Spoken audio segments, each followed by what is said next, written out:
Bismillahirrahmanirrahim.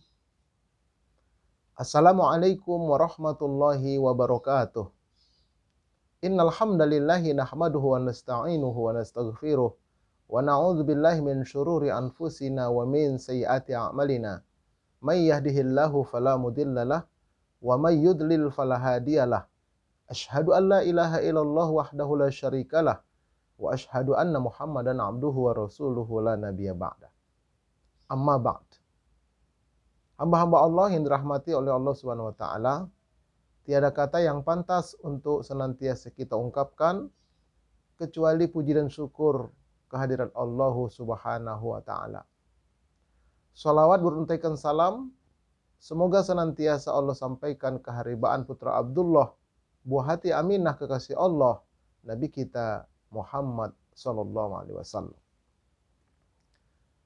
Bertemu kembali dengan kami Majelis Studi Dakwah Terapan yang mengulas dan mengkaji materi-materi dakwah untuk dapat kita terapkan di dalam ibadah dan kehidupan kita sehari-hari. Nah, bagi sahabat-sahabat yang ingin menyaksikan kajian-kajian sebelumnya yang sudah saya upload, silahkan berkunjung ke channel saya di YouTube Ustadz Arifin Purba Official. Bagi yang belum subscribe, ditunggu ya, karena subscribe itu gratis. Like and share. Baik, saya ingatkan selalu bahwa hidup itu pilihan, bukan takdir. Pilihan. Sebagaimana Allah Subhanahu wa taala berfirman, "Wa qulil haqqu mir rabbikum faman syaa'a falyu'min wa man syaa'a falyakfur." Dan katakanlah wahai Muhammad, yang benar itu berasal dari Tuhanmu. Oleh karena itu siapa yang mau beriman, silakan beriman. Siapa yang mau kafir, silakan kafir. Surah Al-Kahfi ayat 29. Jadi bukan takdir. Seseorang itu beriman bukan ditakdirkan sebagai orang beriman. Pilihan dia. Seseorang itu kafir bukan ditakdirkan dia menjadi orang kafir. Pilihan dia. Begitupun orang yang mati gantung diri itu pilihan dia. Allah kasih takdir kepada dia karena memang dia pilih. Tapi kalau ada orang mati husnul khotimah, pilihan dia. Karena dia berikhtiar, berdoa, berusaha untuk mati husnul khotimah. Allah beri takdir itu. Nah, dia sekali lagi pilihan. Begitu juga bagi orang mau ke surga atau ke neraka, itu pun pilihan. Di muka bumi ini, sekarang ini kita memilih. Jangan ada yang berkata begini misalnya, enaklah jadi ustadz ya, dia ditakdirkan masuk surga. Tidak demikian. Banyak juga nanti ustadz masuk neraka. Wah, kalau kami ini penjahat, kalau kami ini pencuri, kalau kami ini pelacur, pasti kami ditakdirkan masuk neraka. Tidak demikian. Kalau Anda taubat, Anda betul-betul bertaubatan nasuha. Minta ampun kepada Allah. Kemudian perbaiki. Allah berikan surga itu. Nah, tentang taubatan nasuha silakan buka lagi di channel saya. Sudah saya terangkan semua. Jadi sekali lagi pilihan. Oleh karena itu, disebutkan dalam hadis riwayat Imam Muslim, "Wa man salaka tariqan yaltalmisu fihi ilman, sahalallahu lahu bihi tariqan ilal jannah." Dan barang siapa yang berjalan mencari ilmu, menuntut ilmu, baik offline maupun online seperti ini, lewat media sosial seperti ini, Allah akan mudahkan jalannya menuju ke surga. Semakin rajin kita menuntut ilmu, semakin dimudahkan oleh Allah menuju ke surga. Tapi kalau berhenti menuntut ilmu, maka akan sulit masuk surga. Apalagi menganggap dia sudah banyak ilmu. Misalnya dia seorang tokoh agama, nggak perlu ngaji lagi, tidak perlu muzakarah lagi, saya sudah banyak ilmu, itu akan dipersulit Allah masuk ke dalam surga. Kenapa? Karena ada kesombongan dalam kolbunya. Bahkan diancam tidak akan masuk ke dalam surganya Allah. Nah, kita senantiasalah berdoa semoga kita, keluarga kita dijadikan Allah menjadi hamba-hamba Allah yang insya Allah senantiasa istiqomah dalam mencari ilmu, lalu mengamalkannya. Baik sahabat-sahabat Majelis Studi Dakwah Terapan yang dirahmati oleh Allah Subhanahu wa taala.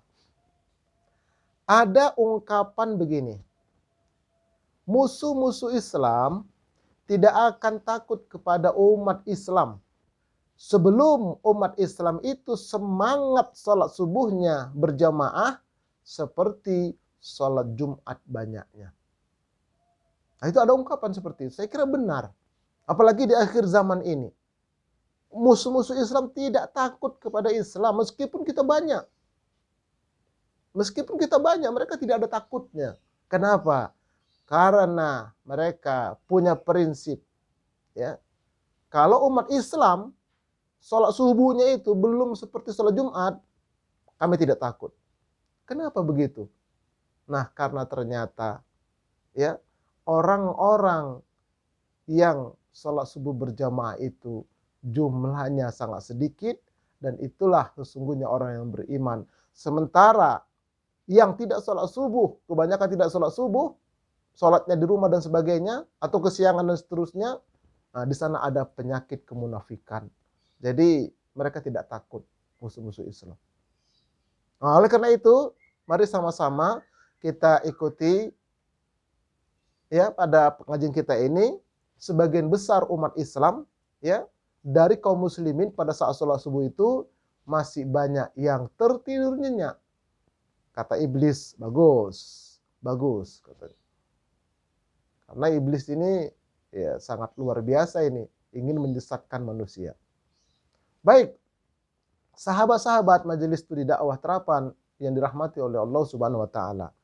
Tema kajian kita kali ini adalah 10 rahasia di balik waktu subuh dan sholat subuh berjamaah. Ada setidaknya 10 rahasia, 10 keutamaan di balik waktu subuh dan sholat subuh berjamaah.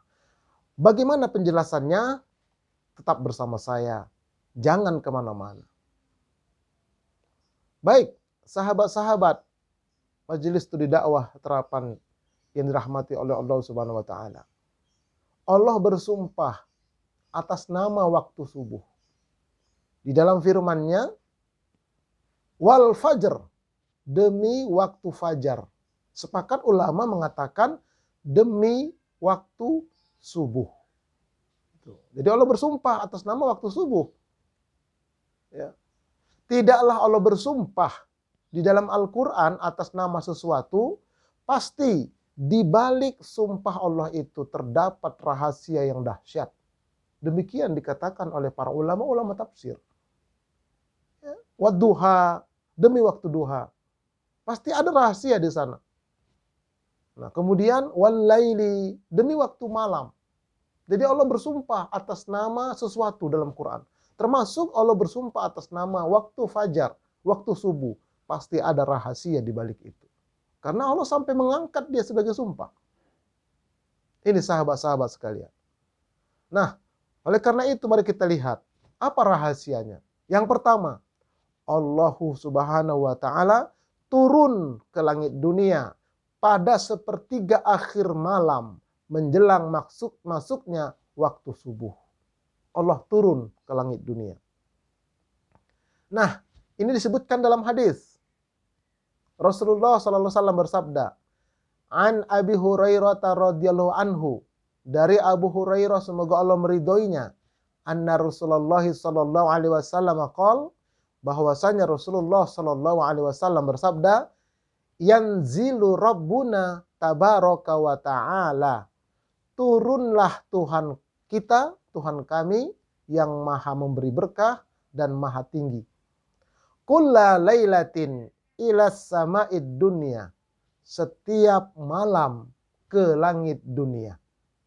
Hina yabqa sulusul lailil akhir, yaitu pada waktu malam itu tinggal sepertiga di akhirnya.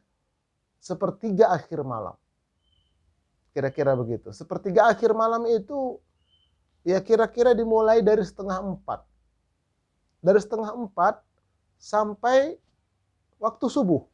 Itu sepertiga akhir malam. Yaqul, nah Allah berfirman dalam hadis ini, man yada'uni fa astajiba lahu, siapa yang berdoa kepadaku, maka aku ijabah doa baginya.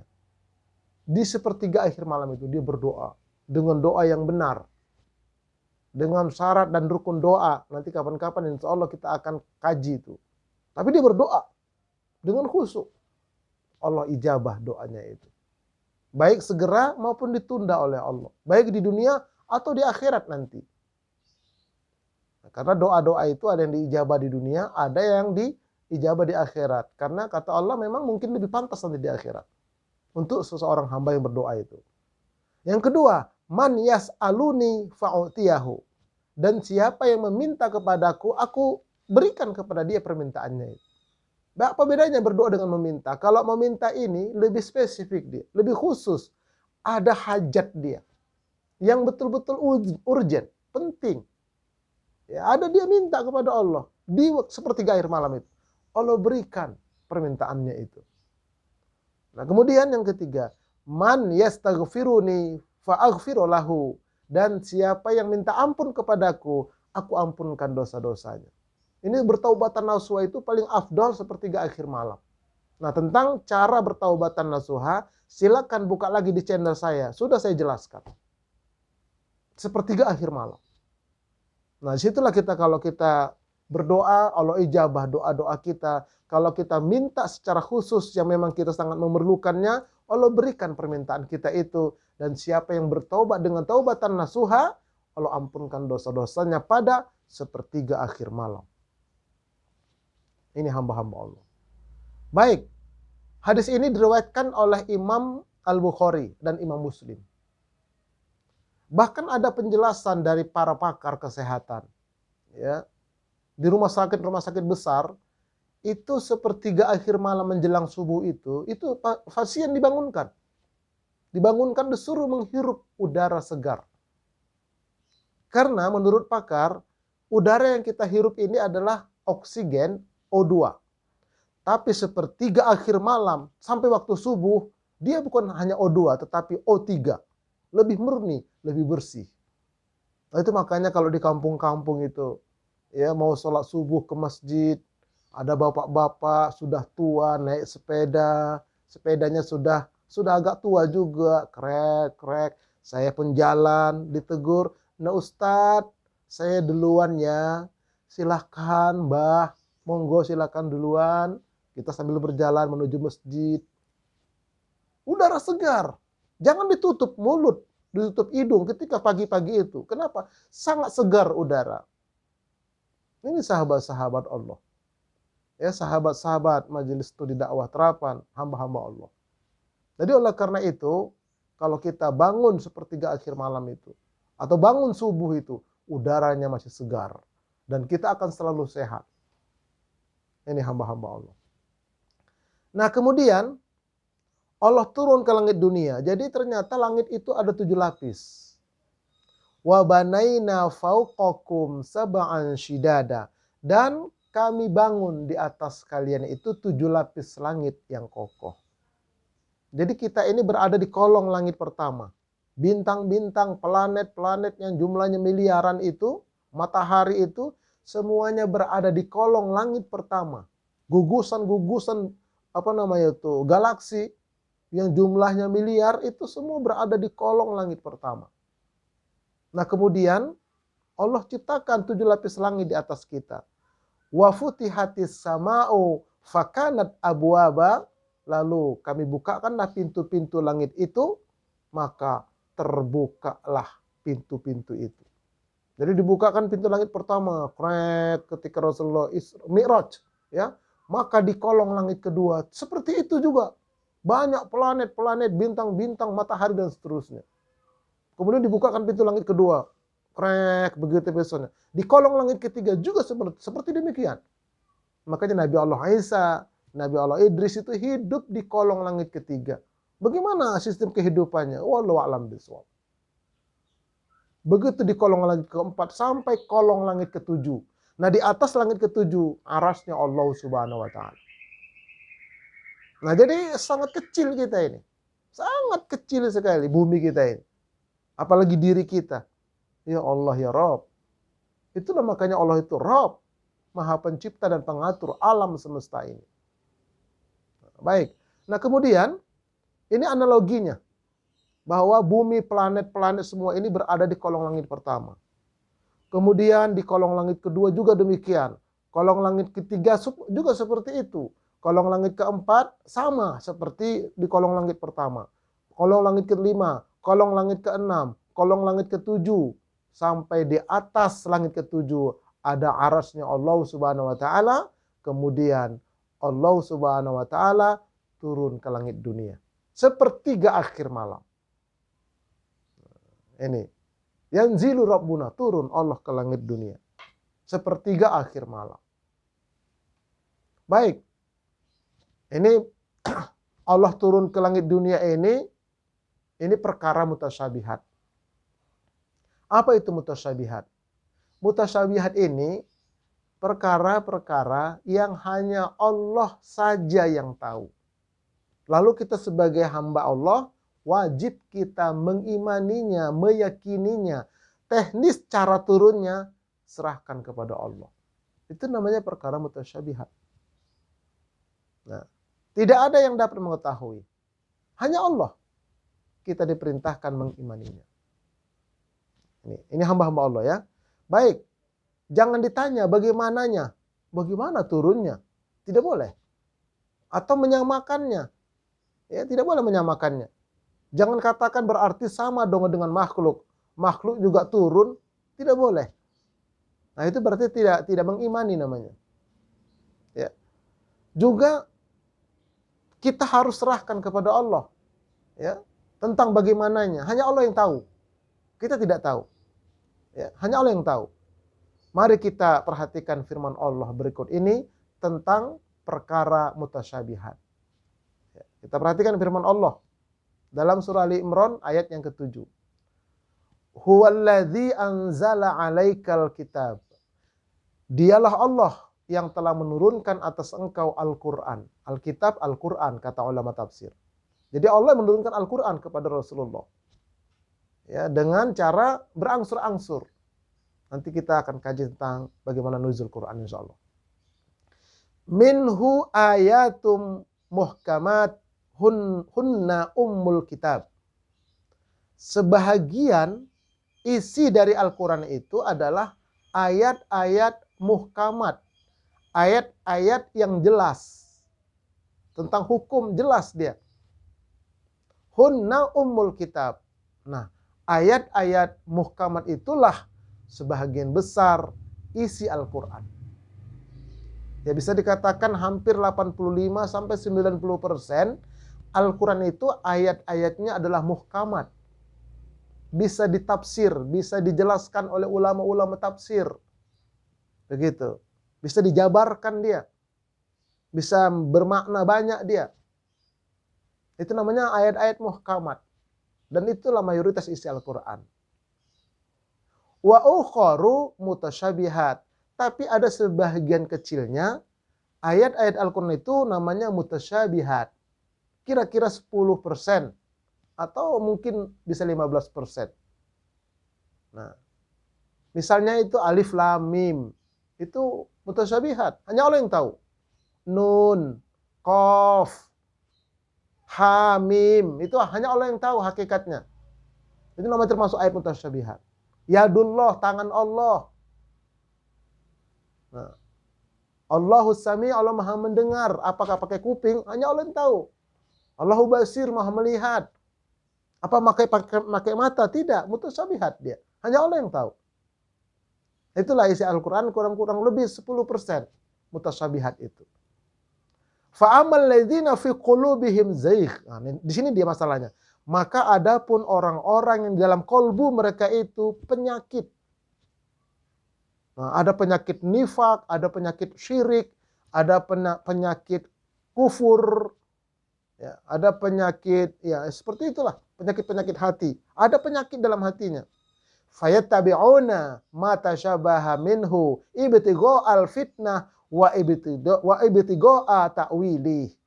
Nah, orang-orang yang hatinya sakit itu tadi, mereka mengikuti ayat-ayat mutasyabihat.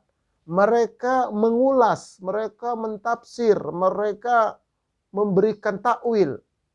Jadi mereka tafsir ayat-ayat mutasyabihat itu, akhirnya apa? Menimbulkan fitnah, menimbulkan pertengkaran, menimbulkan kisruh di kalangan kaum muslimin. Karena mereka tafsir-tafsir. Nah, jadi itulah orang yang sakit hatinya selalu menafsirkan, menganalogikan tentang ayat-ayat mutasyabihat. Akhirnya kisruh umat ini. Nah, kemudian wabtigo ta'wili. Mereka buat takwil-takwil. Kenapa? Siapa mereka tadi? Orang yang hatinya sakit. Apakah ada kemunafikan, apakah ada kesyirikan, atau ada kekufuran di sana. Mereka takwil. Ya. Untuk menimbulkan fitnah. Padahal selanjutnya, wa ma ya'lamu ta'wilahu illallah, dan tidaklah ada yang mengetahui tentang takwil dari ayat mutasyabihat itu kecuali hanya Allah. Termasuk Allah turun ke langit dunia. Yang tahu Allah turun ke langit dunia itu hanya Allah. Jangan ditakwil, jangan ditafsir. Jangan ditolak pula. Apalagi ditasbih. Ya, dikatakan berarti sama dong dengan makhluk turun. Tidak boleh. Karena Allah menerangkan tentang sifat dia turun ke langit dunia. Hanya Allah yang tahu. Hanya Allah yang tahu. Warrasikhuna fil ilmi yaquluna amanna bih. Dan adapun orang-orang yang betul-betul dalam ilmunya, betul-betul benar ilmunya, ketakwaannya, ketulusannya, tidak ada penyakit dalam kalbunya, mereka berkata, kami beriman kepada ayat-ayat mutasyabihat itu. Nah, ini dia. Kullu min indi rabbina. Semuanya itu adalah dari Tuhan kami. Kami terima itu ya Allah. Itu semua dari Allah. Allah yang menyampaikan lewat firman-Nya. Allah yang menyampaikan lewat hadis Nabi-Nya. Nah, tentang perkara-perkara mutasyabihat yang menjelaskan tentang Allah. Kami beriman ya Allah. Kami tidak mentakwil. Kami tidak mentafsir. Kami tidak menolak. Kami menerima. Turunnya Allah ke langit dunia. Kami terima. Caranya terserah. Tidak sama dengan makhluk tentunya. Allah Maha mendengar. Kami terima. Apakah dengan telinga? Hanya Allah yang tahu. Seperti itu. Nah, wa ma yadzakkaru illa ulul albab. Tidak ada yang bisa mengambil pelajaran yang terhadap ayat-ayat mutasyabihat ini untuk bisa mengimaninya kecuali orang yang ulul albab. Apa ini ulul albab? Nah, ulul albab ini adalah orang yang betul-betul menggunakan kolbunya, ya, kolbunya yang betul-betul murni, akalnya yang betul-betul murni. Karena kadang-kadang kolbu itu dikatakan juga akal. Akal itu masuk ke kolbu. Jadi yang akalnya, saripati akalnya murni, itu fitrah. Nah, dia itu bisa mengambil pelajaran. Tapi kalau akalnya akal rasional dan bagi seterusnya, nah itu tidak bisa mengambil pelajaran. Inilah tentang perkara mutasyabihat. Jadi sekali lagi Allah turunkan lagi ke dunia, serahkan kepada Allah. Caranya bagaimana? Kita wajib mengimaninya. Itu yang pertama. Jadi oleh karena itu, ayo mari sama-sama kita berusaha ya untuk senantiasa kita bangun di pertigaan malam itu menjelang subuh. Caranya bagaimana? Bisa dengan pasang alarm. Bisa. Alarm 2 apa, dan kita niatkan tentunya. Kita niatkan ya Allah, aku pengen bangun jam sekian ya Allah. Ini aku ikhtiarnya pasang alarm ya Allah. Mudahkan ya Allah. Nah, insya Allah nanti Allah akan tolong. Nah, itu yang pertama ya, rahasianya. Yang kedua, 2 rakaat sholat subuh itu lebih baik daripada dunia seisinya. Ada apa di dunia? Ada uang. Ya, macam-macam mata uang. Apalagi emas batangan, perak batangan. Apalagi rumah mewah. Ya, kemudian istana yang megah, mobil mewah, motor mewah. Semua, ya. Semua apa yang ada di muka bumi ini kalah hanya dengan sholat subuh 2 rakaat di awal waktu. Bagi laki-laki berjamaah diutamakan. 2 rakaat sholat subuh, tapi di awal waktu Dan berjamaah bagi laki-laki, bagi perempuan boleh di rumah, tapi di awal waktu usahakan hanya 2 rakaat. Ya, hanya 2 rakaat. Itu lebih baik dari dunia seisinya. Ada kekayaan apa di muka bumi? Kalah semua. Nanti di akhirat akan dibalas oleh Allah. Cuma sekali kok sehari. Sholat subuh itu cuma sekali, jangan terlalu rajin. Sholat subuh cuma sekali sehari semalam. Nah kalau itu ketinggalan, rugilah kita. Lewatlah dia. Ini disebutkan dalam hadis riwayat Imam Muslim. An Aisyata anin Nabi sallallahu alaihi wasallam qol. Dari Aisyah, dari Nabi sallallahu alaihi wasallam Rasulullah bersabda, Raka'atal fajri khairum minad dunya wa ma fiha. 2 rakaat, ya. 2 rakaat salat fajar. Ini sepakat ulama tafsir, raka'atal fajr maksudnya adalah 2 rakaat salat fajar, itu 2 rakaat salat subuh. Itu maksudnya. Bukan salat sunnah fajar, bukan. Salat sunnah fajar itu artinya qobliyah subuh. Ya, nanti kita akan terangkan macam-macam salat sunnah. Banyak sekali, ada 20 lebih. Nah, jadi di sini raka'atul fajr, salat subuh, khairu minad dunya wa ma fiha. Lebih baik daripada dunia serta isinya. Nah, ini luar biasa ini. Nah, oleh karena itu ada ilustrasi begini. Ya, ini untuk memotivasi kita ya. Ada orang kehilangan.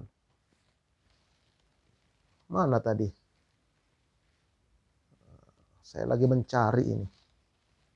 Nah, jadi saya ini barusan acting saja, sedang mencari kehilangan. Misalnya kehilangan uang. Ya. Misalnya kehilangan uang berapa? 10.000 lah taruh. Wah, apa yang terjadi? Sibuk dia. Dibongkar semua lipatan baju, dibongkar semua dompet, dicari semua. Kalau di tas dibongkar semua tas. Yang hilang cuma 10.000. Padahal dia masih banyak uang ratusan ribu. Tapi begitu sibuknya dia, hilang cuma 10.000. Itu satu ilustrasinya. Yang kedua, naik pesawat ini, mau pulang ke Medan misalnya, terbang mau ke Medan atau mau kemana pun. Terjadwal di pesawat itu jam 7 pagi, take off. Berarti jam 6 sudah berada di ruang tunggu, sudah apa namanya itu? Ya, sudah daftar ulang lah, katakan demikian, registrasi. Nah, kemudian jam berapa kita bangun kira-kira? Kalau misalnya dari Jakarta, bandaranya itu di Soekarno-Hatta, tinggalnya di daerah Ciputat misalnya. Jam berapa kita bangun? Oh, jam 4 Ustadz. Jangan. Jam 4 bangun, mau bagi badan lagi siap-siapnya. Oh, jam setengah 4 atau jam 3. Jam setengah 4 bolehlah. Dengan catatan di mobil sudah siap-siap semua. Ini kalau naik mobil ya. Bukan naik kendaraan umum atau menaik taksi dan sebagainya. Tidak, ini naik mobil sendiri. Oh, udah siap semua. Malam-malam itu di mobil, semua udah siap. Jam setengah 4, dia sudah bergegas. Akhirnya berangkatlah. Nanti kita sholat subuhnya di bandara saja. Berangkat dia. Kenapa bangun setengah 4? Kenapa tidak bangun jam 5 saja? Oh, jangan nanti kita terlambat. Kalau terlambat kenapa rupanya? Sayang tiketnya. Berapa sih tiket Jakarta-Medan? Medan-Jakarta? Iya, tapi kan lumayan. Bisa ada yang 1,5, bisa yang 2 juta, atau yang 1 juta. Tapi kan sayang Ustadz, ada 5 orang kita. Nah, pertanyaannya, pernah tidak kita merasa kehilangan ketika kita sholat subuhnya kesiangan? Pernah nggak kita merasakan aku bangun ini harus cepat? Karena kalau terlambat aku sholat subuh, rugi aku dunia seisinya. Pernah nggak begitu? Tapi begitu kehilangan uang 10.000, sibuk mencarinya. Begitu mau berangkat naik pesawat, sibuk dia bangun cepat, berangkat takut ketinggalan pesawat. Pernah enggak kita takut ketinggalan sholat subuh di awal waktu, takut ketinggalan sholat subuh berjamaah? Pernah enggak kita? Aku harus bangunnya cepat. Kembali kepada keimanan kita masing-masing. Nah, inilah yang harus kita bangun dalam diri kita, hamba-hamba Allah. Ya. Ini pernah enggak kita seperti itu? Ini mah hamba-hamba Allah ya, yang dirahmati oleh Allah Subhanahu wa taala. Jadi sekali lagi, ayo mari kita tanamkan dari sekarang. Kita bangun jiwa kita, keluarga kita. Jangan sampai kita terlambat sholat subuh di awal waktu. Jangan sampai kita terlambat sholat subuh berjamaah. Kenapa? Rugi kita. Rugi. Dunia seisinya. Sekali sholat subuh, dunia seisinya. Kapan akan kita peroleh? Nanti di akhirat.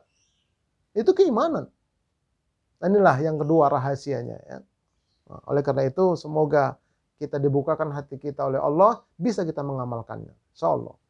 Baik, yang ketiga, keutamaan atau rahasia di balik sholat subuh ini. Disaksikan oleh malaikat. Malaikat sebagai saksi ahli nanti di akhirat. Terhadap orang-orang yang menegakkan sholat subuh di awal waktu, dan orang-orang yang menegakkan sholat subuh secara berjamaah. Disebutkan dalam surah Al-Isra ayat yang ke-78.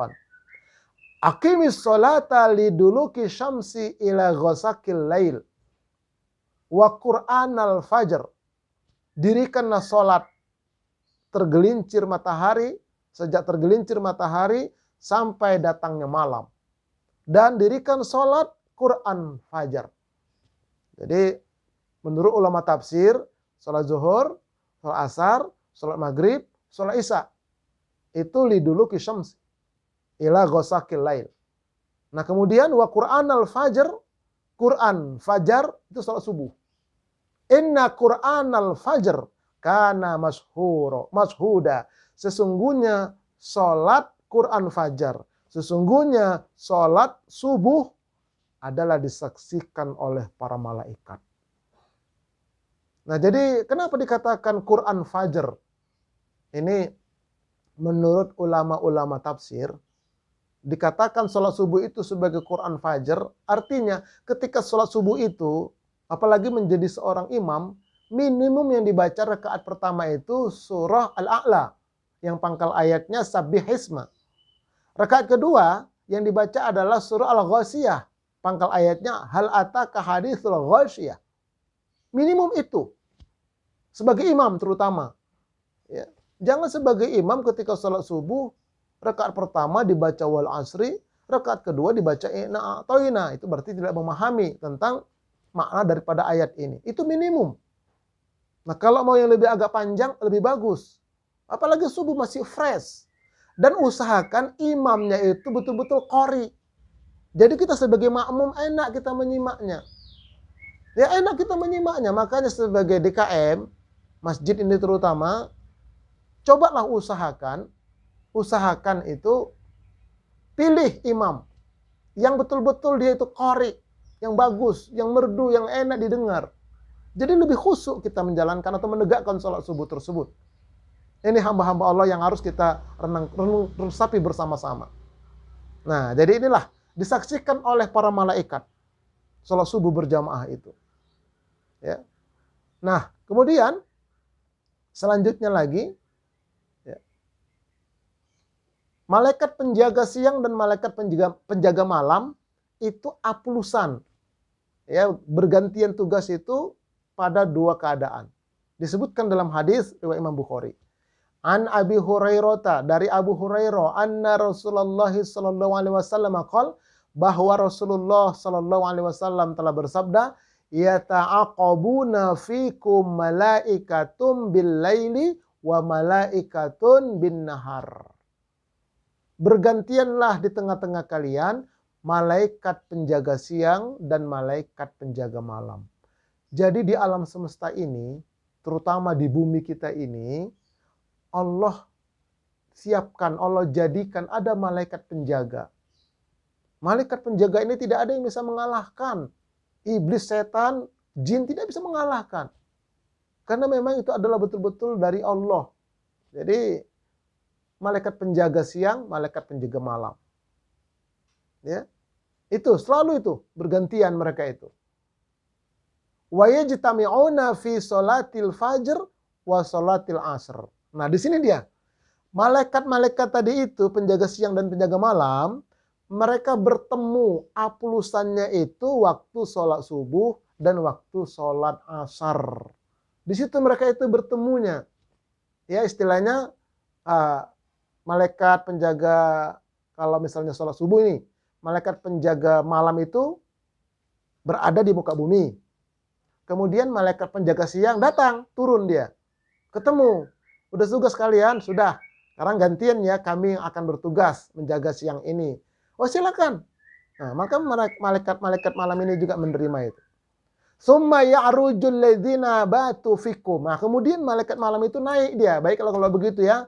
Kami permisi, selamat bertugas, kira-kira begitu. Naik malaikat penjaga malam. Nah, tinggallah malaikat penjaga siang dari subuh itu. Ya. Fayas'aluhum wa huwa a'lamu bihim. Kaifa taraktum ibadi. Lalu Allah bertanya kepada malaikat-malaikat yang jaga malam itu, naik ke atas, Allah tanya. Dan Allah sebetulnya maha mengetahui. Tidak usah ditanya pun Allah maha tahu. Tapi ini sebagai pembelajaran bagi kita sebagai hamba-hamba Allah. Nah, apa kata Allah kepada malaikat penjaga malam? Pertanyaannya, kaifa taraktum ibadi? Bagaimana keadaan hamba-hambaku kalian tinggalkan malam itu di muka bumi? Atau sejak engkau tinggalkan itu, terakhir engkau tinggalkan bagaimana? Apa mereka lakukan? Fayaqulun taraknahum wa hum yusallun. Nah, maka malaikat-malaikat penjaga malam itu berkata, kami tinggalkan mereka, mereka sedang sholat subuh. Disaksikan, mereka sedang sholat subuh. Jadi yang sholat subuh itu disaksikan. Ya, mereka sedang sholat subuh, kata malaikat. Kami tinggalkan mereka. Sedang sholat subuh. Nah, kemudian wa atainahum wa hum yusallun. Kemarin waktu asar kami datang, mereka juga sedang sholat asar. Mereka juga sedang sholat asar. Jadi malaikat ini datang ke muka bumi, yang datang subuh menyaksikan subuh, yang datang asar menyaksikan asar. Jadi begitu datang mereka, begitu sampai pergi mereka saksikan semua. Bagi siapa? Orang yang sholat asar berjamaah atau di awal waktu, orang yang sholat subuh berjamaah atau di awal waktu. Bagi orang yang tidak berjamaah, tidak tanpa ada halangan, bagi orang yang tidak di awal waktu, maka tidak mendapatkan persaksian malaikat. Ustadz, kalau begitu ini naik turun malaikat ini bisa terus-terusan dong. Kenapa? Karena waktu kan berbeda-beda. Waktu Indonesia Barat, subuh, nah itu nanti di daerah Indonesia Tengah sudah lewat. Apalagi di daerah Indonesia Timur, lebih dahulu. Itu bagaimana? Nah, oleh karena itu terus muter malaikat itu, banyak malaikat. Dan yang paling luar biasa, begitu malaikat yang sudah ngejaga malam naik ke atas, nanti asar yang turun lagi, bukan malaikat itu lagi. Yang sudah naik, sudah tidak bakal turun lagi dia. Yang sudah masuk ke Baitul Ma'mur di Arab sana, malaikat tidak akan keluar lagi dia menjalankan tugas. Yang lain lagi Allah utus. Sangat banyak malaikat di alam semesta ini. Itu ciptaan Allah. Kalau tidak dijaga malaikat, hancur semua. Nah, jadi seperti itu, muter terus dia. Itulah kuasanya Allah. Nah, jadi tergantung kita bagaimana kita mensikapi dalam hidup ini. Kalau kita menyadari, ayo kita di awal waktu, 5 waktu, setidak-tidaknya asar dan subuh. Karena di sana pergantian malaikat siang, malaikat malam. Nah, kalau di waktu asar, malaikat malam, turun dia. Nah, kami turunnya, kami menjaga malam ini. Oh ya baik, malaikat yang menjaga siang naik dia. Ditanya sama Allah, seperti tadi juga jawabannya. Nah, ini rahasianya ya.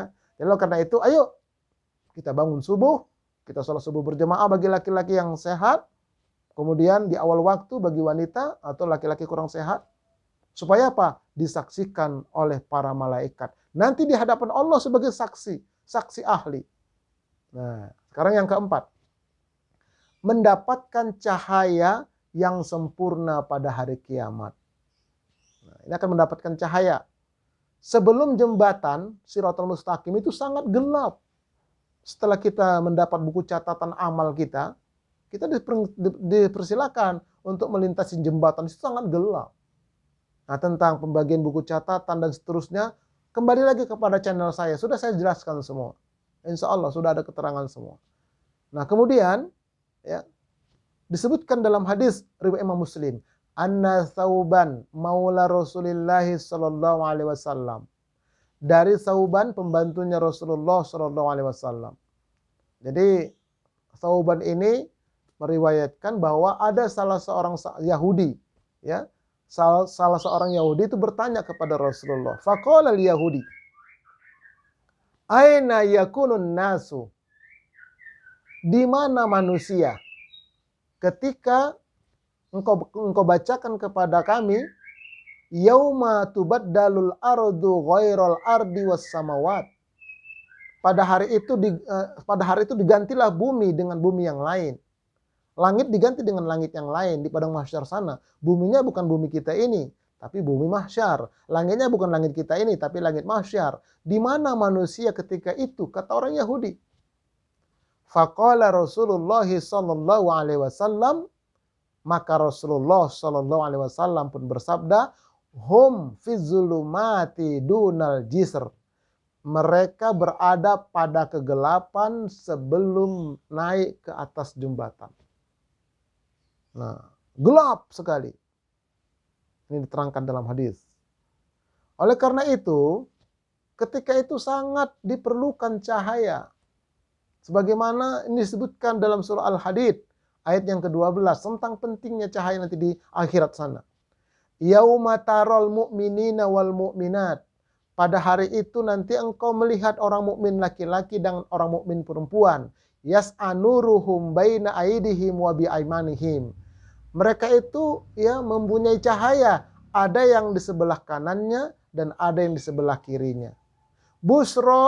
Busrakumul yauma jannatun tajri min tahtihal anhar. Sebagai kabar gembira bagi kalian, yaitu pada hari ini adalah surga yang akan diberikan kepada kalian, di mana surga itu mengalir di bawahnya sungai-sungai. Khalidina fiha, kekal di dalamnya selama-lamanya. Dzalika fawzul azim, itulah balasan yang azim, balasan yang agung, balasan yang besar. Jadi nanti orang mukmin laki-laki, orang mukmin perempuan itu memiliki cahaya. Ada yang di depannya, ada yang di sebelah kanannya. Ini diterangkan dalam Al-Qur'anul Karim. Nah, bagaimanakah caranya mempersiapkan cahaya tersebut supaya nanti di akhirat kita punya cahaya ketika kita berada di padang mahsyar menjelang naik ke jembatan Shiratal Mustaqim. Nah, tentang jembatan ini, Shiratal Mustaqim ini, kembali lagi kepada YouTube saya. Sudah saya jelaskan semua. Ya, bagaimana caranya kita dibuka bumi ini agar cahaya kita terang nanti di sana. Nah, yang pertama adalah selalu membaca surah Al-Kahfi pada malam Jumat atau hari Jumat. Malam Jumat habis maghrib. Kalau tidak selesai ke Isya, habis Isya dilanjutkan. Kalau tidak selesai juga, nanti habis subuh dilanjutkan. Atau membacanya itu sebelum khotib naik mimbar. Misalnya saya khotib nih, Jumat, saya datang ke masjid. Saya baca dulu Al-Kahfi sebelum saya naik mimbar. Boleh. Yang penting dari malam Jumat sampai hari Jumat. Jangan sampai asar. Kalau asar nanti begitu asar menjelang maghrib sudah hari lain dia. Nah ini, jadi baca surah Al-Kahfi dia. Disebutkan dalam hadis riwayat Imam Ad-Darimi. Mangkoro surat Al-Kahfi lailatal Jum'ati. Barang siapa membaca surah Al-Kahfi pada malam Jumat. Ado'alahu minan nuri fima bainahu wa bainal baitil atiq. Maka Allah akan berikan cahaya baginya, di mana cahaya itu panjangnya antara dia membaca sampai ke Baitul Atiq, yaitu sampai ke Ka'bah. Jadi kalau kita baca misalnya dari Ciputat ini, dari Cirende ini kita baca surah Al-Kahfi malam Jumat atau hari Jumat, maka Allah berikan cahaya. Ditembakkan cahaya dari Ciputat sampai cahaya itu ke Mekah. Itu setiap malam Jumat. Nanti malam Jumat depan dia baca lagi, tambah lagi. Malam Jumat depannya lagi dia baca lagi, tambah lagi. Semakin banyak dia baca surah Al-Kahfi pada malam Jumat itu, tambah cahaya terang. Dan itulah nanti yang akan dia dapatkan pada hari akhirat di padang mahsyar sebelum naik ke jembatan, ke Shiratal Mustaqim. Bahagia dia, kenapa cahayanya terang? Nah ini ya. Kalau baca surah Yasin bagaimana Ustaz? Surah Yasin itu tidak hanya malam Jumat. Setiap malam boleh. Kalau malamnya dibaca, pagi-paginya kita mendapatkan ampunan dosa-dosa kecil kita dihapuskan oleh Allah. Tapi kalau yang khusus dari Nabi itu malam Jumat adalah surah Al-Kahfi. Nah, jadi diselingin coba, malam biasa baca Yasin, malam Jumat surah Al-Kahfi. Jadi kahfian namanya, berdasarkan hadis ini. Ini yang pertama, untuk mendapatkan cahaya. Yang kedua, bersahabat karena Allah semata-mata. Disebutkan dalam hadis riwayat Imam Tirmizi, ya. Al-mutahabbuna fi jalali lahum manabiru min nurin yaghbituhumun nabiyun wa syuhada. Orang-orang yang saling bersahabat, saling menyukai, saling menyenangi, saling mencintai, yang bersahabat. Karena keluhuranku, karena kemuliaanku, itu niatnya. Maka bagi mereka akan diberikan mimbar-mimbar cahaya, diletakkan mereka di sana dan mereka bercahaya, sehingga para nabi, para syuhada iri. Siapa mereka? Siapa mereka? Kenapa? Cahayanya luar biasa. Nah, ini para nabi, maksudnya nabi-nabi sebelum Nabi Muhammad SAW. Para syuhada, orang mati syahid, mereka iri. Kenapa bisa begitu tuh cahayanya itu? Apa mereka? Ternyata mereka di muka bumi ini bersahabat dengan seseorang. Persahabatannya itu karena Allah semata-mata. Makanya Rasulullah SAW itu sahabat-sahabatnya banyak. Sahabat-sahabat dikatakan itu. Nah, jadi oleh karena itu kita penting menciptakan atau menjadikan salah seorang di antara teman-teman kita jadi sahabat. Bedanya dengan teman, sahabat itu sangat beda. Kalau sahabat itu saling membantu karena Allah. Jadi kalau pertemanan itu biasanya karena satu suku, akrab dia. Karena satu partai, oh dekat dia. Apalagi karena jabatan, karena orang kaya. Itu tidak langgeng, tidak sampai ke akhirat. Begitu dia sudah tidak kaya, udah nggak berteman lagi. Begitu dia sudah pensiun, udah nggak berteman lagi. Semu. Tapi kalau persahabatan karena Allah, susah, senang, mereka berbagi. Aku bersahabat kepadamu karena engkau mencintai Allah. Aku pun begitu. Nah, jadi sama-sama pengajian. Begitu salah satu susah, dia bantu. Begitu salah satu senang, dia berbagi. Tidak mencurigai, tidak mencelakakan. Ciptakanlah satu aja sahabat karena Allah. Jaga itu, pelihara itu, rawat itu. Allah akan tempatkan kita nanti di mimbar-mimbar cahayanya Allah. Dan kita akan diberikan cahaya oleh Allah. Ini yang kedua. Amalan yang harus kita amalkan di muka bumi agar nanti akhirat kita mendapatkan cahaya yang terang benderang. Nah, yang ketiga, ini intinya, sholat subuh berjamaah bagi laki-laki dan sholat subuh di awal waktu bagi perempuan akan diberikan cahaya pada hari kiamat. Disebutkan dalam hadis riwayat Imam Abu Dawud, Imam At-Tirmizi dan Imam Ibnu Majah bahwa Rasulullah SAW bersabda, "Basyiril masyaina fi zulami ilal masjidi bin nuri tammi yaumal qiyamah." Berikan kabar gembira kepada orang-orang yang berjalan di kegelapan malam menjelang subuh, menjelang pagi itu menuju ke masjid, menuju ke rumah-rumah Allah, mereka akan diberikan cahaya yang sempurna pada hari kiamat. Kalau zaman sekarang enak, listrik banyak. Zaman dulu, zaman Nabi dulu, zaman sahabat, zaman tabi'in dulu. Bahkan di kampung-kampung sekarang. Gelap, tidak ada penerangan listrik. Tidak ada senter. Gelap-gelap mereka itu jalan menuju rumah Allah. Pagi-pagi buta itu. Nah, maka di akhirat akan mendapatkan cahaya yang terang benderang. Nah, bagi kita sekarang sudah enak. Pakai motor, pakai mobil, jalan kaki, dekat. Apalagi di kota-kota besar, kota Jakarta, sekitarnya. Itu pun tak mau ke masjid. Tak mau ke musola. Aduh, macam mana lah kita ini. Bangun pun kita terang di sini. Bangun pagi itu terang, udah ada lampu, tinggal pencet, hidup lampu semua. Lah kalau zaman dulu mesti ngidupkan dulu. Bagaimana? Habis minyaknya, ya Allah, hitam hidung kita karena lampu itu. Zaman dulu. Nah, zaman sekarang sudah enak semua, tak mau juga. Macam mana lah? Oleh karena itu ayo ya, bangun kita subuh. Sholat subuh kita berjamaah bagi laki-laki yang sehat, yang kuat. Nah, atau di rumah di awal waktu juga bagi perempuan. Supaya apa? Supaya kita diberikan cahaya nanti pada hari kiamat.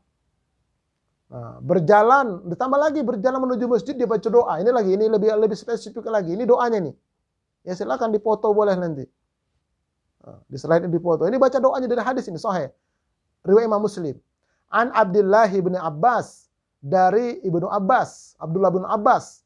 Jadi kata Rasulullah, kalau mau ke masjid ya, dari rumah sudah berwudu. Itu sunnahnya. Sudah berwudu dari rumah itu syaratnya. Kecuali kalau di jalan batal nanti boleh hujud di masjid sana, di tempat wudu di masjid. Tapi kalau sebaiknya dari rumah kita berwudu, sudah rapi kita, pakai baju yang rapi menuju masjid. Jangan asal-asal pagi subuh. Kalau subuh itu jangan pakai baju habis tidur, jangan. Itu bau iler nanti jadi najis semua. Orang nanti kebauan kanan kiri kita. Sikat gigi kita. Jangan bawa jigong ketika wala dolin amin, dia amin, tetangga kita kebauan. Jadi sudah bersih mulut kita, pakaian tidur, buang semua, maksudnya dibuang, dibuka semua, pakai yang rapi ke masjid. Pakai yang rapi ke masjid. Bila perlu pakai wangi-wangian bagi laki-laki. Nah, begitu fa'adzanal mu'adzinu, ketika mu'adzin azan, ya, fa kharaja ila sholati, maka dia keluar untuk menegakkan sholat subuh berjamaah atau sholat 5 waktu lah. Wa huwa yaqul, dan dia berdoa. Ini doanya nih, doa berangkat ke masjid atau musola. Sholat 5 waktu. Allahumma ja'al fi qalbi nuron. Ya Allah, jadikanlah di hatiku cahaya. Tuh sambil berjalan. Wa fi lisani nuron, dan di lisanku cahaya. Ini sambil berjalan ya. Setelah kita membaca doa keluar rumah, sambil berjalan kita baca ini. Wa fi lisani nuron, dan jadikanlah di lisanku cahaya. Wa ja'al fi sam'i nuron, jadikanlah pendengaranku cahaya.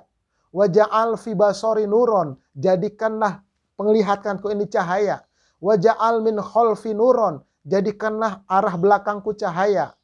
Wa min amami nuron, dan arah depanku cahaya. Wa ja'al min fauqi nuron, jadikanlah dari arah atasku cahaya. Wa min tahti nuron, dan dari arah bawahku cahaya. Allahumma a'tini nuron, ya Allah berikanlah aku cahaya. Cahaya kita minta, berangkat ke masjid. Pantas nanti kalau di akhirat bercahaya dia. Di tengah kegelapan. Jaya pernah naik pesawat pulang dari Jakarta ke Medan atau dari Medan ke Jakarta, dapat pesawat itu malam. Atau dari umroh, dari haji ya, malam. Kebetulan dapat di pinggir dia, dekat kaca. Saya bukalah kaca itu. Saya lihat, Masya Allah, gelap itu di bawah hutan-hutan, itu di bawah laut itu gelap. Kalau laut mungkin masih ada lampu kapal ya. Ini di hutan itu gelap sekali. Nah, itu baru ya, itu baru seperti itu. Nah, bagaimana nanti kita di akhirat sana di padang mahsyar? Pernah juga saya waktu di Medan sana, saya mengasih ceramah dari rumah ke kota kecamatan. Naik motor, motor orang tua, kebetulan pulang kampung ketika itu. Malam, pulangnya malam, jam 10-an. Melewatin sebelah kanan kuburan Cina, sebelah kiri kuburan kaum muslimin. Kemudian sebelah kanan kebun kelapa sawit, sebelah kanannya lagi kebun karet. Pulang gerimis. Wah, inilah saya bawalah pakai motor. Wah, begitu masuk daerah perkebunan tadi, gelap kanan kiri. Lampu jalanan tidak hidup, tidak ada. Nah, saya bersyukur ya Allah, untung motor saya ini ada lampunya. Coba bayangkan motor nggak ada lampunya, gelap-gelap begitu, tengah malam. Ya tumben-tumbennya kita pulang. Kalau kita orang situ sih nggak jadi masalah. Tinggal di situ maksudnya lama nggak jadi masalah. Tiba-tiba ada di belakang saya mobil, lampunya lebih terang, wah girang saya. Tapi lama-lama saya disalip, ketinggalan saya, gelap lagi. Nah, itulah pentingnya cahaya. Nanti di padang mahsyar seperti itu, menuju Shiratal Mustaqim itu. Gelap kalau kita nggak punya cahaya, alangkah beratnya kita menempuh jalan itu. Nah, oleh karena itu, ayo kita amalkan ini. Baik, kemudian yang berikutnya lagi adalah yang kelima, mendapatkan pahala sholat sunnah sepanjang malam. Kalau kita sholat subuh berjamaah atau sholat subuh di awal waktu. Disebutkan dalam hadis riwayat Imam Muslim. Dakhala Utsmanu ibnu Affan al-masjida ba'da salatil maghrib.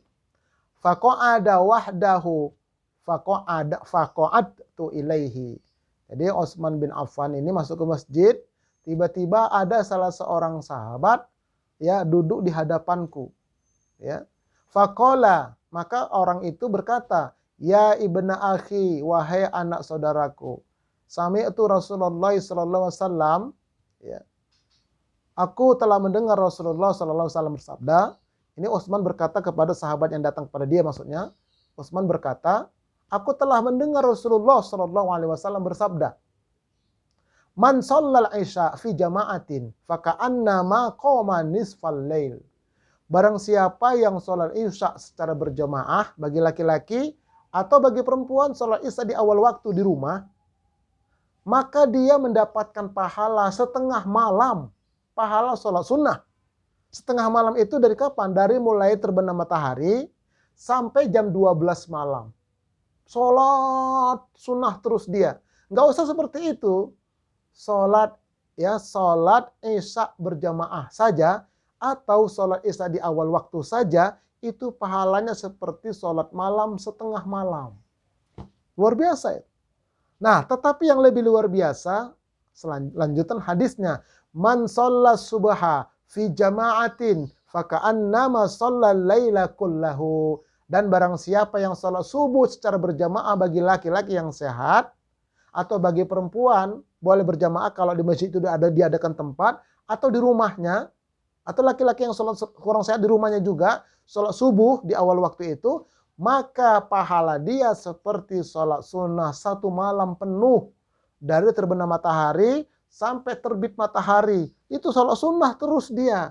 Hanya dengan sholat subuh berjamaah. Rugilah kita kalau tak berjamaah. Rugilah kita kalau tidak di awal waktu. Karena luar biasanya pahala yang disiapkan oleh Allah lewat lisan Rasulullah Sallallahu Alaihi Wasallam. Ayo semangat kita. Ini yang kelima ya. Nah kemudian yang keenam, dijaga Allah pada hari tersebut.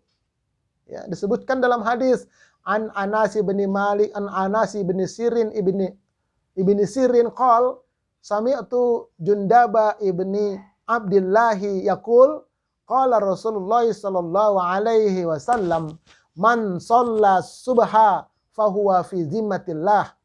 Barang siapa yang sholat subuh maka dia di bawah perlindungan Allah. Fala yatlubunakumullah min zimmatihi bi syai'in fayudrikuhu fayakubuhu fi nari jahannam. Sehingga ya, apa kata Allah selanjutnya ini? Oleh karena itu janganlah sampai Allah menuntut sesuatu dari kalian sebagai imbalan jaminannya, sehingga Allah menangkapnya dan menyungkurkannya ke dalam neraka jahanam. Ya, artinya tidak ada balasan yang lebih daripada itu kecuali Allah lindungi. Jangan sampai mengatakan ada orang sholat subuh tapi nggak dilindungin, itu nanti ditangkap dia dilemparkan jahanam. Tidak. Jadi kita yakin Allah lindungi hari itu kita. Dilindungi dengan cara Allah. Kalaupun ada orang sholat subuh katanya tapi tak dilindungi, itu mungkin sholat subuhnya pribadinya dia itu belum benar, keikhlasannya mungkin, keilmuannya mungkin. Karena ini hadis itu disampaikan kepada sahabat keilmuannya luar biasa. Kenapa? Belajar langsung dengan Rasulullah atau berdiskusi dengan sahabat lain. Sahabat lain itu mendapat dari Rasulullah. Dia tidak sempat bertemu Nabi. Jadi didasari dengan ilmu. Nah, ini ya, jadi dilindungin oleh Allah pada hari itu. Dijamin. Ya, dilindungin keselamatannya, dirinya dan keluarganya. Insya Allah.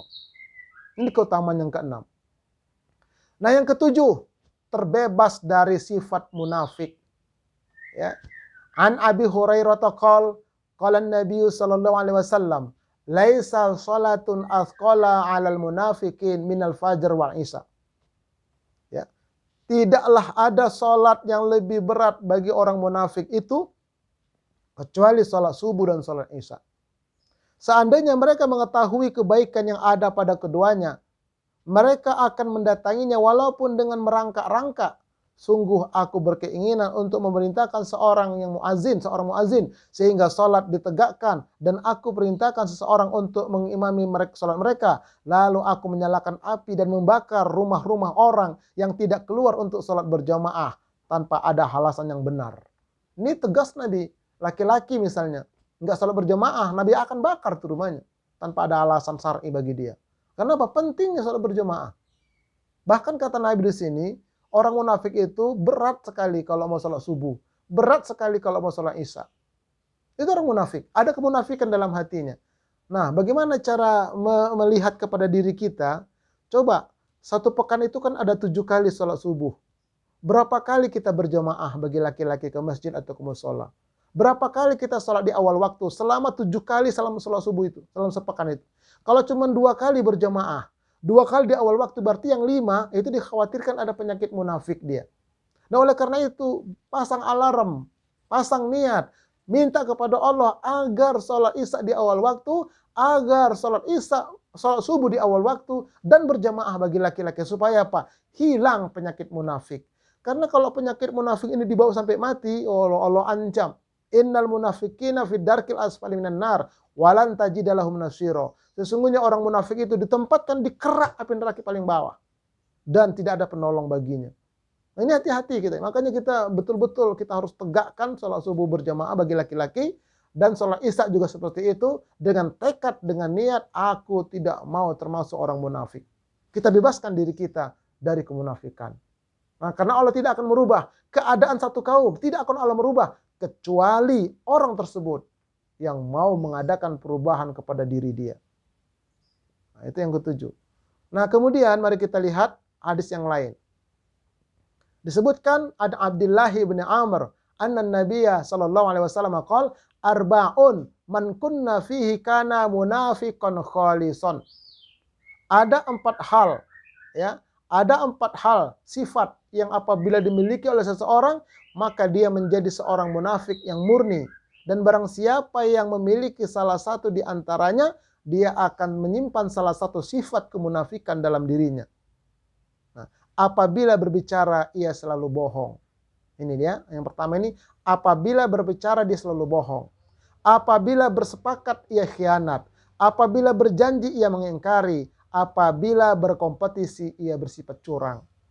Nah, ini kemunafikan itu. Jadi salah satu saja ada pada dirinya, termasuk tadi sholat isya dan sholat subuh, tidak berjamaah, tidak di awal waktu, maka dia telah menyimpan kemunafikan dalam hatinya. Kita berlindung kepada Allah. Baik, kemudian yang ke-8, mendapatkan pahala haji dan umroh yang sempurna. Ini ada keutamaannya ini. An Anas bin Malikin qol, dari Anas bin Malik dia berkata, qala Rasulullah sallallahu alaihi wasallam, telah bersabda Rasulullah sallallahu alaihi wasallam, man shallal ghadata fi jama'atin, barang siapa yang salat subuh berjamaah, thumma qa'ada, lalu dia tetap duduk di sajadahnya itu, yadhkurullaha, dia berzikir kepada Allah, hatta tatlau asyamsu, sampai terbitnya matahari, thumma shalla raka'ataini, setelah matahari terbit agak naik sedikit, dia salat sunnah 2 rakaat, kana lahu ka ajri hajjatin wa umrotin, maka dia mendapatkan pahala seperti haji dan umroh. Qala Rasulullah sallallahu alaihi wasallam, tammatin 3 kali kata Nabi. Dapat haji umroh sempurna. Nah, bagaimana teknisnya? Ini namanya salat sunnah syuruk, ya. Salat sunnah syuruk maksud saya. Salat sunnah syuruk ini setelah matahari terbit agak naik sedikit dia. 80 menit lah setelah azan subuh. Kurang lebih begitu. Ya 80 menit, berarti 1 jam lebih 20 menit setelah azan subuh. Jangan pas terbit matahari. Nah, jadi sholat subuh, kalau laki-laki berjamaah tadi, yang sehat, nah di musola, di masjid dia duduk. Tapi permisi sama orang rumah, nanti ayah mau sholat syuruk ya, sampai agak siang baru pulang. Kenapa? Ingin mendapatkan haji dan umroh. Nah, jadi habis sholat subuh dia tetap berzikir di sajadahnya. Berzikir, berdoa, baca Quran. Kalau batal wudhu, dia berwudhu. Balik lagi, duduk lagi, zikir lagi. Nah, setelah waktu syuruk tiba, itu biasanya di timer ada itu waktu syuruk tiba, dia sholat syuruk 2 rakaat. Baca Fatihah, baca surah, bebas surahnya. Rakaat pertama, begitu rakaat kedua. Nah, setelah itu dia baru pulang, mendapatkan pahala haji umroh sempurna. Nah, kalau yang di rumah bagaimana? Ibu-ibu juga begitu, sholat subuh di awal waktu. Ya, dia sholat subuh, setelah itu dia berzikir ba'da sholat, tambah lagi zikir pagi petang, tambah lagi baca Al-Quran, seterusnya tiba waktu syuruk, nah, dia langsung kemudian sholat sunnah syuruk 2 rakaat, sama seperti mendapat pahala haji dan umroh. Makanya sekali lah misalnya dalam sepekan itu sehari, bilang sama keluarga, jangan ganggu ibu ya, ibu mau haji dulu nih, mau umroh dulu, dengan cara seperti tadi.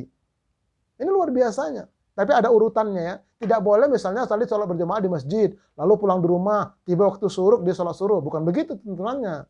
Jadi nyambung dia. Sholat subuh, zikir, tiba waktu syuruk, sholat syuruk dia.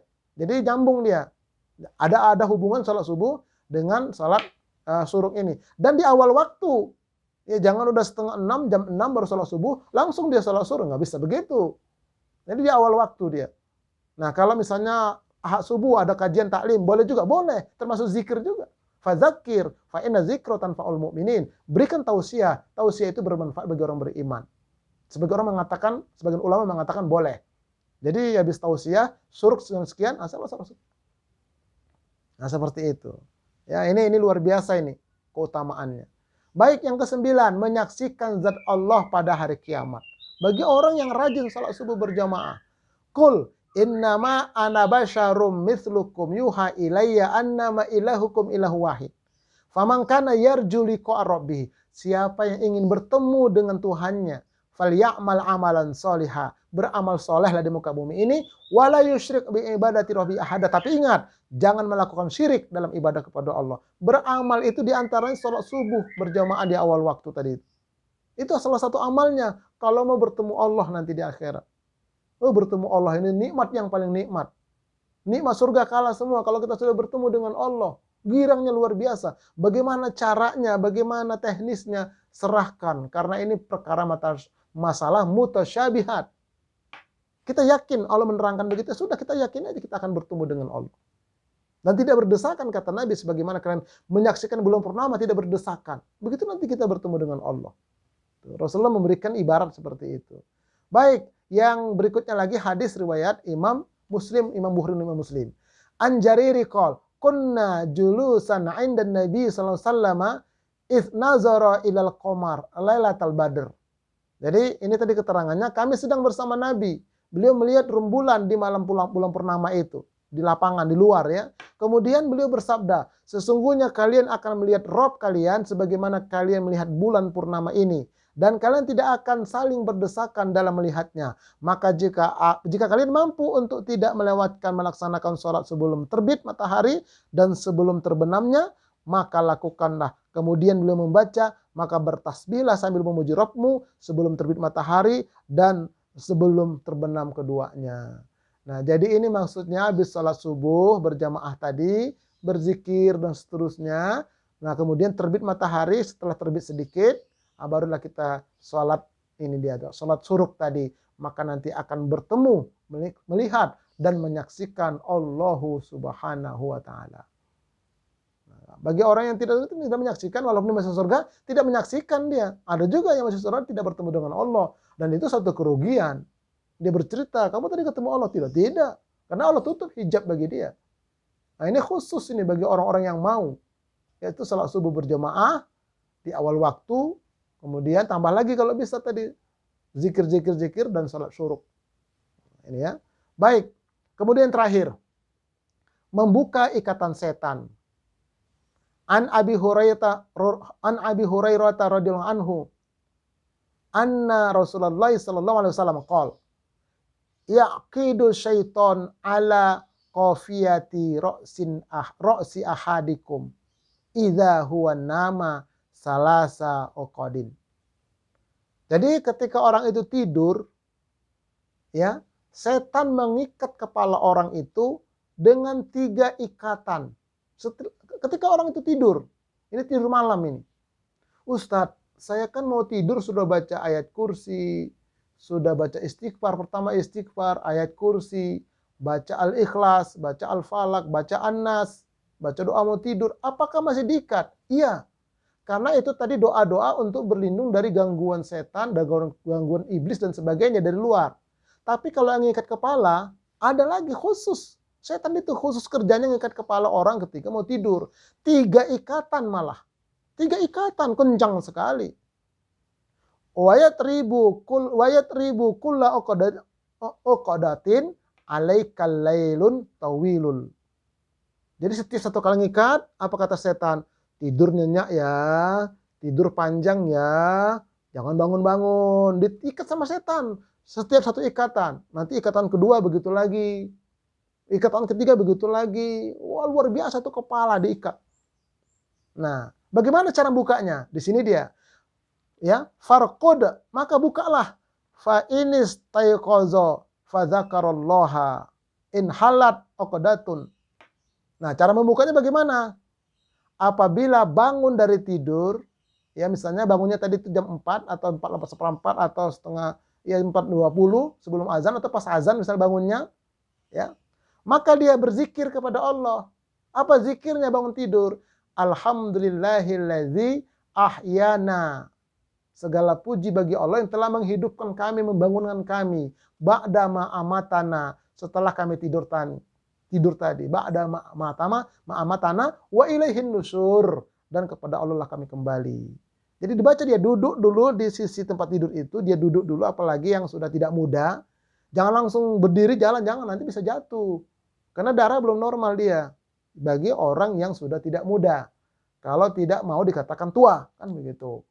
Nah, jadi duduk dulu dia, sambil tarik nafas, dia baca doa. Alhamdulillahilladzi ahyana ba'da ma amatana wa ilaihin nusur. Maka kata Nabi adalah inhallat uqdatun, terbuka satu ikatan, cetrek, terbuka dia. Tapi masih ada dua. Nah, masih ada dua dia. Lalu bagaimana? Fa in tawaddoa inhallat uqdatun. Nah, lalu dia berangkat ke kamar mandi. Dia pipis, dia istinja, dia berwudu. Setelah berwudu, keluar kamar mandi, dia berdoa. Terbukalah dua ikatan. Jadi sudah dua ikatan terbuka. Masih ada satu lagi. Bagaimana cara bukanya? Fa in shalla in halat uqdatun fa asbaha. Ya. Fa in shollat in halla, fa in shalla in halat uqdatun. Apabila dia sholat. Nah, di sini ada yang mengatakan sholat sunnah qobliyah subuh, atau sholat sunnah wudu, atau sholat subuh, maka terbukalah, ya, terbukalah ikatan itu. Fa'asbaha nasyiton thayyiban nafsi, maka ketika pagi itu dia menjadi seseorang yang betul-betul merasakan semangat pagi itu, dan jiwanya pun bergairah pagi itu. Tentram jiwanya, semangat jiwanya. Kenapa? Di awal waktu dia bangunnya. Segar dia jiwanya. Semangat dia di pagi itu. Tapi kata Nabi, wa illa, kalau dia tidak lakukan itu, tidak bangun di awal subuh itu, tidak baca doa tadi bangun tidur, tidak berwudu, masih kesiangan, wa illa asbaha khosiban nasi kaslan. Nah, maka dia ketika itu, hari itu, jiwanya menjadi orang yang jiwa tidak segar, bawaannya lesu, dan orang itu menjadi orang yang pemalas. Nah, ini sebetulnya rahasianya. Jadi kalau jiwanya itu tidak ada semangatnya, itu biasanya subuhnya itu kesiangan terus. Dan biasanya kalau jadi pemalas itu subuhnya kesiangan terus. Nah, oleh karena itu, untuk menghilangkan itu semua, paksakan diri kita. Bangun, ya, sebelum subuh itu. Kalau setidak-tidaknya pas azan subuh, bangun dia. Baca doa dia, berwuduk dia, maka dia sholat subuh di awal waktu itu. Terbukalah 3 ikatan. Kalau tidak, ya Allah, tetap dia dalam ikatan satu hari itu. Besok mau tidur diikat lagi, makin banyak ikatan di kepalanya itu. Ikatan setan tadi itu. Itu makanya harus dibuka dia. Dengan cara doa bangun tidur, berwuduk, sholat tadi. Apakah sholat subuh kalau memang dia pas azan tadi bangun, kalau memang dia di azan sebelum azan dia sudah bangun, bisa sholat sunnah setelah wudu, bisa sholat sunnah qobliyah. Nah, kemudian baru sholat subuh dia. Terbuka ikatannya itu. Dan dia menjadi orang yang bersemangat serta yang jiwanya bersih. Nah, inilah hamba-hamba Allah. 10 keutamaan, ya, di balik waktu subuh dan sholat subuh berjamaah. Wallahu a'lam bishawab. Hanya Allah yang mengetahui hakikat kebenaran. Kalau ada yang saya sampaikan ini bertentangan dengan syariat, ya, pertama saya minta kritikan yang membangun, yang kedua saya minta ampun kepada Allah Subhanahu wa taala, dan kita berdoa semoga apa yang saya sampaikan ini bermanfaat untuk diri saya, untuk keluarga saya, dan untuk kita semua. Amin ya rabbal alamin. Mari kita tutup pengajian kita pada pertemuan kali ini dengan melafazkan doa kafaratul majlis. Subhanakallahumma wa bihamdika asyhadu an la ilaha illa anta astaghfiruka wa atubu ilaik. Assalamualaikum warahmatullahi wabarakatuh.